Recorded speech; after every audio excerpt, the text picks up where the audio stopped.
any of these chords can be played instead of an A7.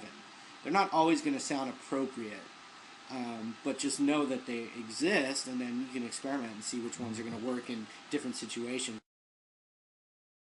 First finger right here on the 5th fret, middle finger on the 5th fret on the D string. Then my ring finger up a half step on the 6th fret on the G string. Cool. And then my pinky on the 7th fret on the B string. So you can play that instead of an A7 chord. Also cool in jazz, you combine them together within a blues change, like.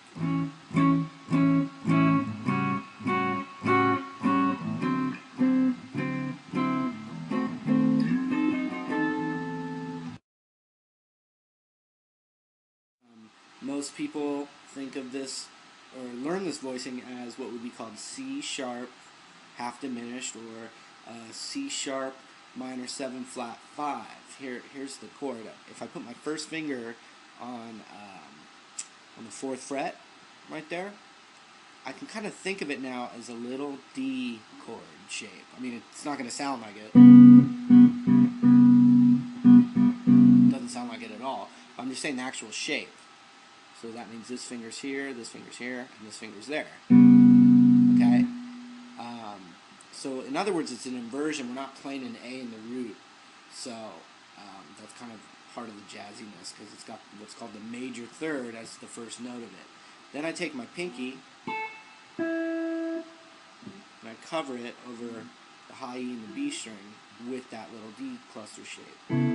I'm only saying D because it looks like, you know, your classic D chord. Alright, there's no relation to D at all. And here's what it sounds like. Very cool chord. And the 11 can be in there too, and when you start adding the 11, it's a little bit jazzier sounding. Let's see.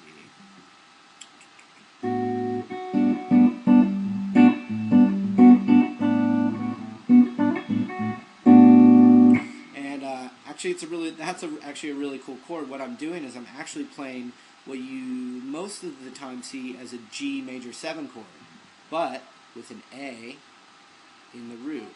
And so what you get, it's kind of like this dominant suspended sound.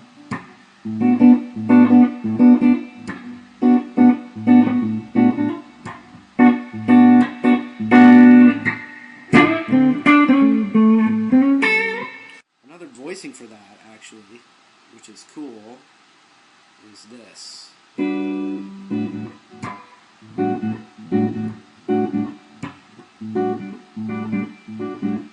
And what that is my first finger's on, I'm just thinking of it as like I play this as a G major 7 chord, that's what I just thought of it. But with the A in the bass, my first finger's on G right here on the 5th fret, and I just slap my ring finger across the 7th fret on the high E, the B, and the G.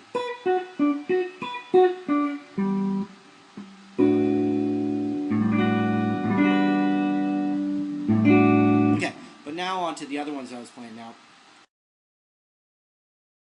So I can actually combine an A7 and the A9 and the A13 and then this A11 all together over, I don't have my looper with me, but all over just the kind of land of A7. So I'll just combine those together. I threw a couple other things in there, but I think this I'll limit it to this as far as like what to work on.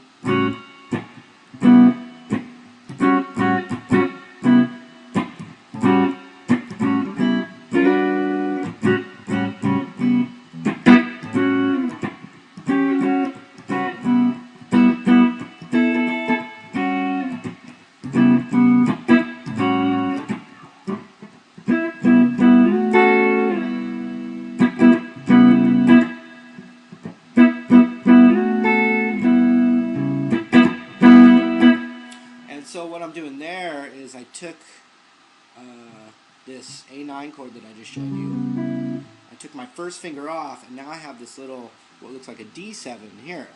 And I just slide it up a whole step and back. Now, you hear that in Stevie Ray Vaughan. I mean, you hear it in blues, really, but in a more kind of R&B funk setting, I'm that kind of thing. But then I put my first finger, and I just hit it once right on the root. It almost sounds like a cool lick, you know, like.